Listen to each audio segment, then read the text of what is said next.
तो जैसा कि हम सभी जानते हैं कि इंग्लैंड ने भारत को पहले बल्लेबाजी करने का न्योता दिया। जायसवाल और राहुल ने शुरुआत की।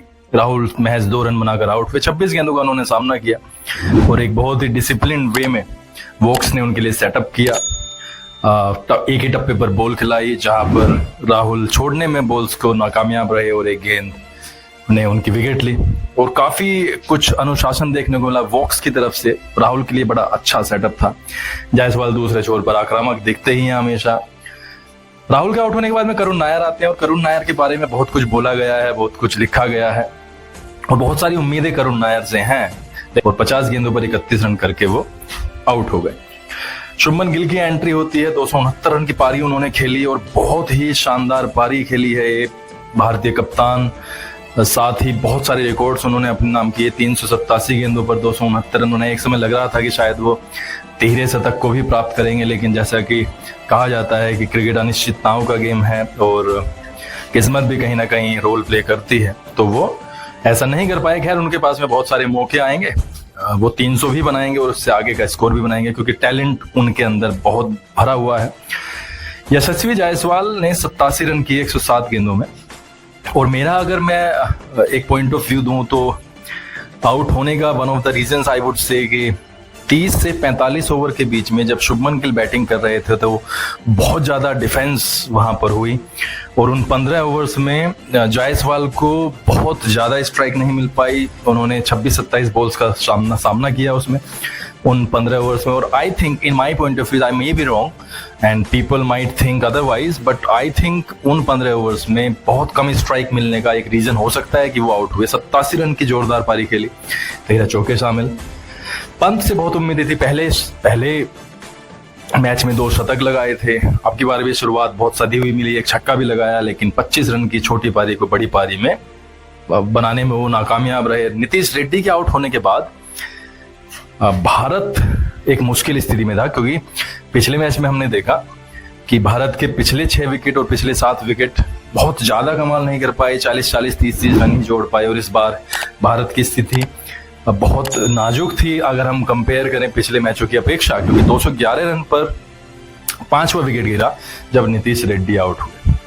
रविंद्र जडेजा एक ऑलराउंडर, दुनिया के सबसे अच्छे ऑलराउंडर्स में से एक माने जाते हैं और उन्होंने उस बात को प्रूव किया। अनेकों बार वो प्रूव कर चुके हैं अपने आप को। 89 रन की शानदार पारी खेली। शुभमन गिल का बहुत शानदार साथ दिया। 137 गेंदों पर अनफॉर्चुनेटली वो आउट हो गए। शतक पूरा करने में नाकामयाब रहे और फिर बारी आती है वाशिंगटन सुंदर की। वाशिंगटन सुंदर ने दिखाया कि किस तरीके से टेस्ट मैच में एक पेशेंस रखते हुए पारी को आगे बढ़ाना है और अपने कप्तान का बखूबी साथ देना है। 103 गेंदों पर 42 रन की पारी उन्होंने खेली। भारत ऑल आउट हुआ 587 रन पर। खैर, रही सही कसर आकाशदीप ने पूरी की। पहले 2 विकेट्स लिए। बहुत शानदार तरीके से उन्होंने ओली पॉप और बेन डकट को 0 पर वापस भेजा और तीसरा विकेट जैक क्राउले का सिराज ने प्राप्त करके इंग्लैंड की कमर तोड़ दी। खैर, 25 रन पर 3 विकेट गंवाने के बाद में हर दर्शक को ये लग रहा था कि अगर एक आध विकेट यहाँ पर निकल जाता है तो चीजें आज ही बहुत बेहतर हो जाएंगी भारत के लिए। लेकिन जो रूट और हैरी ब्रूक दिन को बिना विकेट के खींचने में कामयाब रहे। जो रूट नॉट आउट है 18 रन पर, हैरी ब्रूक नॉट आउट है 30 रन पर। 53 गेंदों का उन्होंने सामना किया है।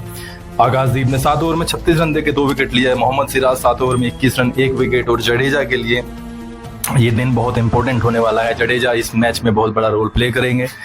आकाशदीप से बहुत सारी उम्मीदें और जैसा कि हम जानते हैं कि मोहम्मद सिराज अपना एग्रेसिव रूप दिखाएं और प्रूव करें कि वो आज इस मैच में बहुत बड़ा निर्णायक रोल, इंपॉर्टेंट रोल प्ले करेंगे। प्रसिद्ध कृष्णा से भी बहुत सारी उम्मीदें हैं। भारत और इंग्लैंड की ये टेस्ट मैच एक रोमांचक स्थिति में है। भारत का हालांकि पलड़ा भारी है, लेकिन हमने बहुत सारी बार इंग्लैंड को देखा है कि उसने मैच को किस दौर से निकाला है, किस स्थिति से निकाला है, तो बिल्कुल भी हल्के में नहीं ले सकते हैं। प्रेशर बनाना पड़ेगा।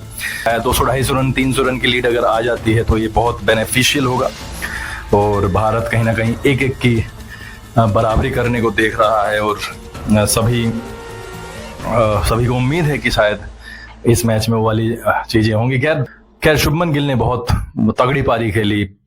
पहले कप्तान है जिन्होंने दोहरा शतक बनाया इंग्लैंड में और शुभमन गिल के टेस्ट मैच बहुत शानदार रहा। पिछले मैच में भी उन्होंने 1 शतक लगाया था, तो चीजें उनके लिए सुनहरी हैं। खैर, अभी भारतीय दर्शक सिर्फ इस बात पर फोकस करेंगे कि किस तरीके से सेकंड डे जिस तरीके का भारत का गया है उसी तरीके का थर्ड डे जाए और भारत एक मजबूत स्थिति में और जीत के और करीब पहुंचे। आप सभी लोगों से रिक्वेस्ट है कि आप इस वीडियो को शेयर करें, कमेंट जरूर करें कहां कहां पर हम गलतियां कर रहे हैं, सब्सक्राइब करें चैनल को और अपने दोस्तों को जरूर दिखाएं। बहुत बहुत आभार। आपका दिन मंगलमय हो, आपका जीवन मंगलमय हो।